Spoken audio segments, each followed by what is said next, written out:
Hello, everyone. Welcome to the afterlife. Well, not this may feel like the afterlife or not like the afterlife, depending on your conception. But I'm not actually welcoming you to the afterlife. I am, however, welcoming you to a discussion of the afterlife and different ideas about it in the Jewish tradition. And I hope that this will prove illuminating in one way or another. And I want to first start with a large framework of what it means to live on, because we often say, for example, people live on in memory, or people live on in intangible things, in the products of the work they created. Shakespeare lives on in his plays, Van Gogh lives on in his paintings. But that's not what we're talking about when we talk about an afterlife in these terms or in religious terms. We're talking literally about, do you live on as a somewhat separate consciousness? That is, do you live on? Not are you gradually melded into all that is. That's a different conception of the afterlife, and we may touch on it along the way. But in this case, we're actually asking the question of, is there something intangible about you, something that is not physical, that is not stuff? Are you not only synapse, but soul? And in some ways, I think the great divide in the world is not so much between the religious and the non-religious as between the materialists and the non-materialists. That is, people who believe that non-material things are real. And so that's the question that we're going to be asking today, is what kinds of conceptions do non-material ideas of the afterlife have for us? What kinds of conceptions exist, and what can they teach us, or what do we believe? So I want to go essentially through three major ideas, from, in some ways, the least plausible, believable, easily accepted, to the one that is the most.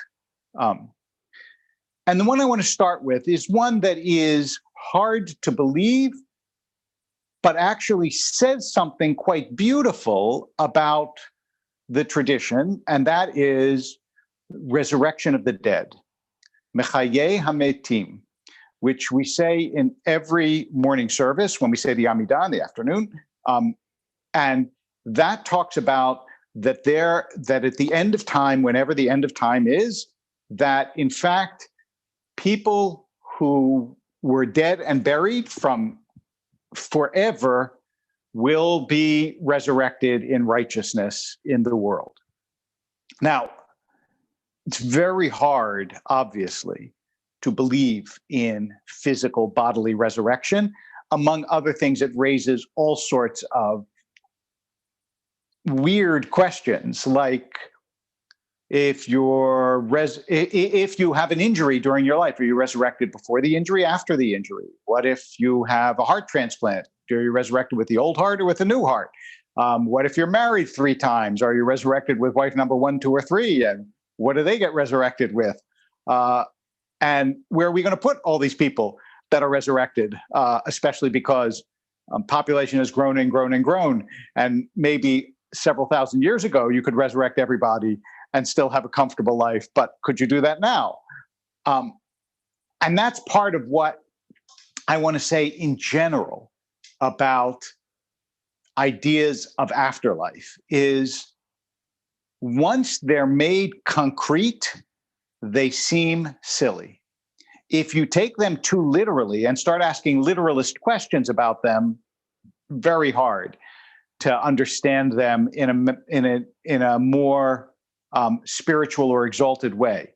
So are there really going to be all these people coming up from the dead and walking around? That is a difficult conception for most people to accept. And this notion of literalism is something to which we will return shortly. But I do want to say also something in favor of resurrection of the dead, which is, if you have a concept of resurrection, which exists, as you know, in the Jewish tradition, you can find it in the 12th chapter of the book of Daniel, Uh, if you have a concept of the idea of resurrection, then what you're saying is the perfect state of a human being is with a body. And that says something beautiful about the physicality of human beings. We actually don't know, we never encounter in our lives souls without bodies. And we tend to believe that the body in some way is bad. And this notion of resurrection reaffirms the goodness of the body and the worth of the body, which is a very nice thing to believe and to promote. And so for that, I will say resurrection has some very lovely aspects to it, and leave it at that for the moment, because I want to get to another idea which of an afterlife, which is reincarnation. Reincarnation, which is sometimes in Hebrew called Gilgul Nishamot, the circling of souls, is a notion that once you die, you're part of a continual journey through this world and through life that repeats over and over again as you learn more things that you need to know. It is not my favorite notion of an afterlife. And part of the reason that it isn't is that it suggests to me that you come back based on your previous life, which means that you deserve somehow the life that you are currently born into. And because I believe that there are deep unfairnesses to life, I don't think that a child born in a relocation camp in the Sudan deserved that, whereas I deserved to be born in the richest country in the world and never go hungry. I have a problem with any scheme that seems to make the world fair. And although I know that there are adherents of this belief of resurrection who feel very differently about it, at least for me, it rubs up against my sense of the injustice of the world. And that's actually the way that it has played out historically. The castes in India, for example, the untouchables, who were the lowest caste, they were never a subject of pity or sadness. They were a subject of contempt because it was assumed they deserved their caste based on previous lifetimes. And that's why they were stuck there. There wasn't a sense of, oh, this person is in a caste and it's not fair and we should raise them up out of it. It was fair because it was a product of their previous life. And so I have a resistance against the notion of reincarnation precisely because I think that it far too often justifies the position of people in life as they are now, as opposed to giving us the impetus to constantly change the position of ourselves and of others because of unfairness. I'm going to put that aside for a minute and just say that the attractiveness of this notion is that it allows you to feel as though, not to feel, but to live on, to realize the feeling that one lifetime is not enough to learn everything we need to learn. Because I can't imagine anyone who closes their eyes at the end of their life, however long a life, and says, you know, I've learned really everything there is to know about this world and about myself and my soul and about other people. Such a person would be absurdly hubristic and blinkered and blind. We obviously don't know nearly enough about ourselves and about each other and about the world, and we are learning our entire lives, and we need at least a few lifetimes to begin to get a handle on what this is all about. And as a result, reincarnation has that attractiveness that you can say the reason the person seems to have this wisdom, which is very hard to associate with the span of years in which he or she has lived, is because they've been here before and they were born with this wisdom, and we speak of them therefore as old souls. They've come back to know things that they couldn't otherwise know. So it does have that attraction, and I want to acknowledge that. The third notion is the one that is most common, most plausible, and appeals to me most keenly, to be honest, which is, and I want to explain this in a fuller way than just say we have a soul. One of the problems with talking about the afterlife is that we could never have imagined this world before we came into it. If I said to you, before you were born, what's the world going to be like? I assure you, smart as you are, you never would have said, well, there are going to be eyes and tuna fish and books and mountains and mathematical concepts and on and on and on and on. In other words, we're very bad at imagining worlds other than the world we're in. Even science fiction, it's always a world composed of things that we already have some experience of, because we can't imagine that which we have no experience of. It's impossible.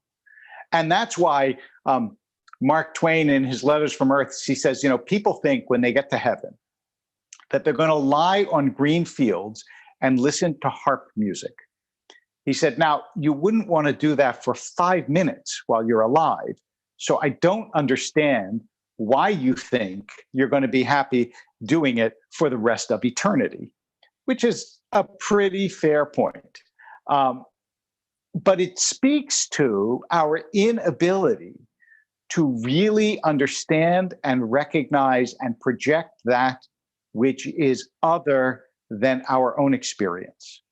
And therefore, when we talk about another world, we always get bogged down in such literalism and limited human imagination that we think, hell is going to be a firing boiling pit, and heaven is going to be angels and harp music.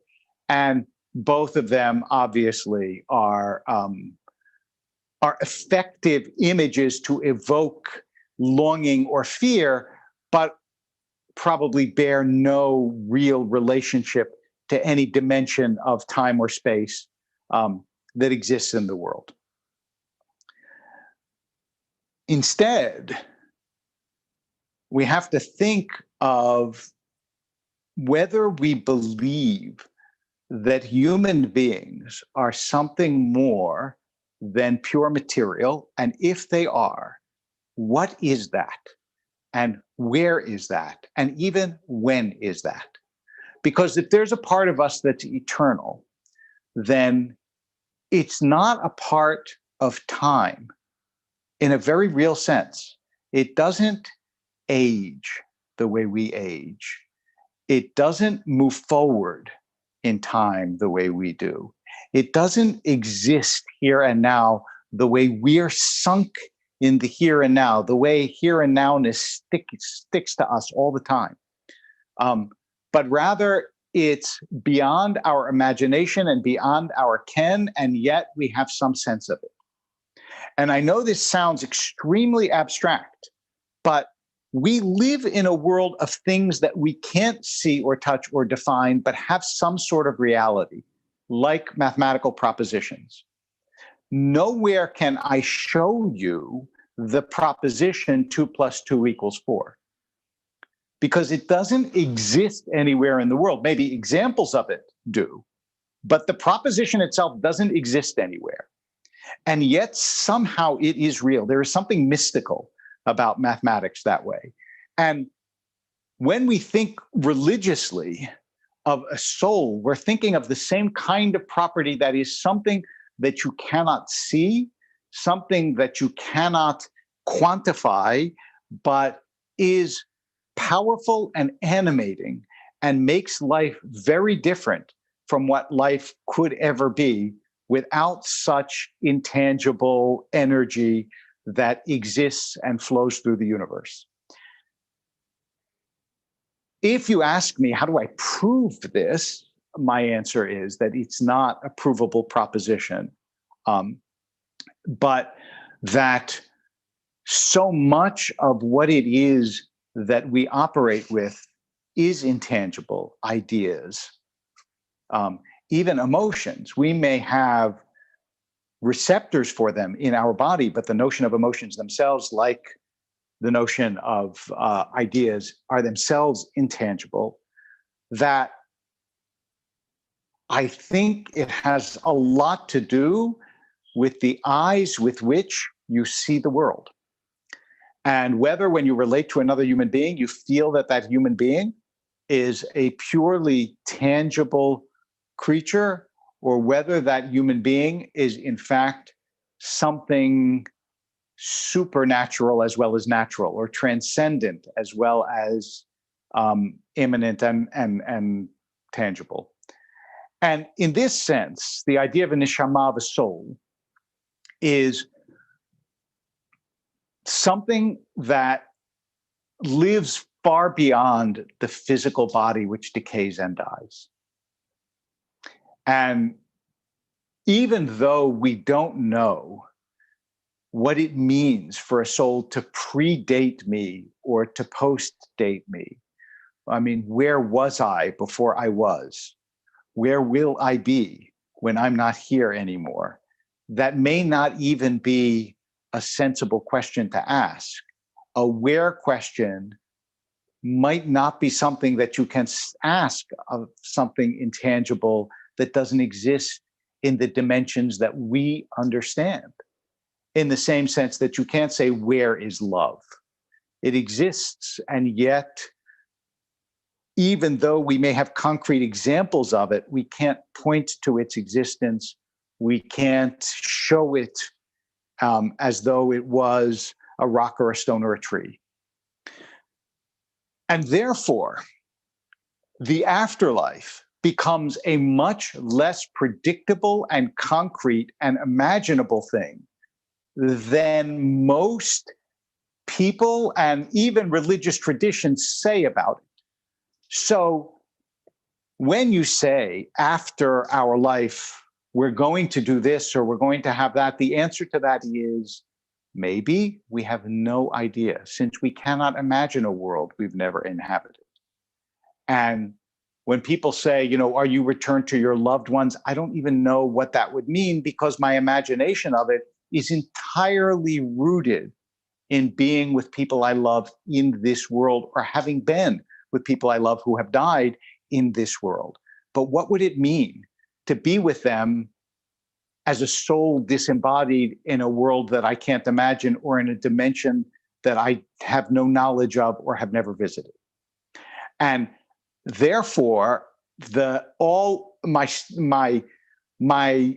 conviction about human beings living on is absolute, but my knowledge of what that means is infinitesimal, maybe non-existent. How about that? My conviction that we live on is absolute.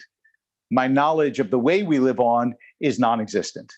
And that strange paradox is, I think, the reality of where we are, unless we take our religious speculations literally, unless you believe it must be true that, in fact, when this or that scripture says, you know, you'll enter a hall of light, that you will in fact enter a hall of light. I will mention at this point, by the way, that near-death experiences, what are so-called NDEs, are interesting, although not dispositive of this whole question. And if you want to see more about it, there is a debate online that Rabbi Brad Artson and I conducted with Sam Harris and Christopher Hitchens before he died and found out the answer, about the afterlife and whether there's an afterlife. And you'll find more arguments and discussion and so on in that debate, which I think was an interesting and a good one. But nonetheless, I feel about it sort of the way the philosopher Santayana spoke about it. He said that it was his soul's invincible surmise.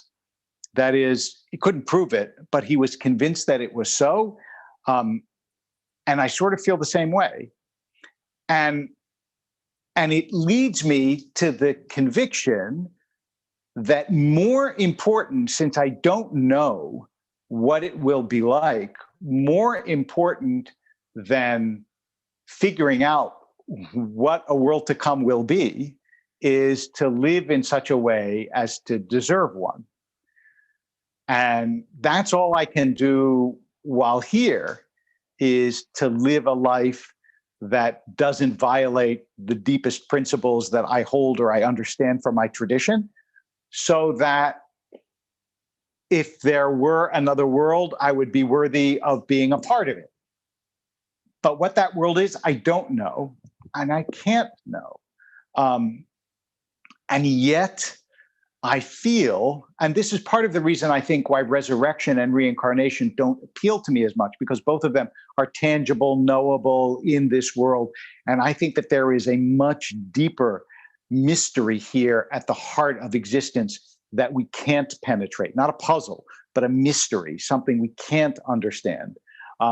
And whatever that means, I believe one day we will find out. Although, if we don't, I won't know, I suppose. And I want to offer to you, this is, among other things, in I believe in Nate Lamb's, in Maurice Lamb's book, The Jewish Way in Death and Mourning, but it's quoted elsewhere as well, the beautiful parable of the twins in the womb, which is that there are two twins in a womb, and one of them believes there's a life outside the womb and the other one doesn't believe it. And they're arguing about this back and forth. And one of them says, look, we've never seen a world outside this womb, and it doesn't exist. And the other one says, no, I somehow think that it does. Now, says the parable, imagine what happens if the one who believes is born. Back in the womb, his sibling is mourning a death. But out in the world, they're celebrating a birth. And that is what happens when we die. In this world, we mourn a death.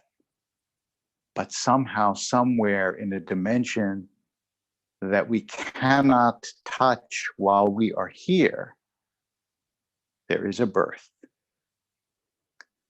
Ken Yehi Ratzon. So may it be God's will. Thank you for joining me for Jewish Ideas.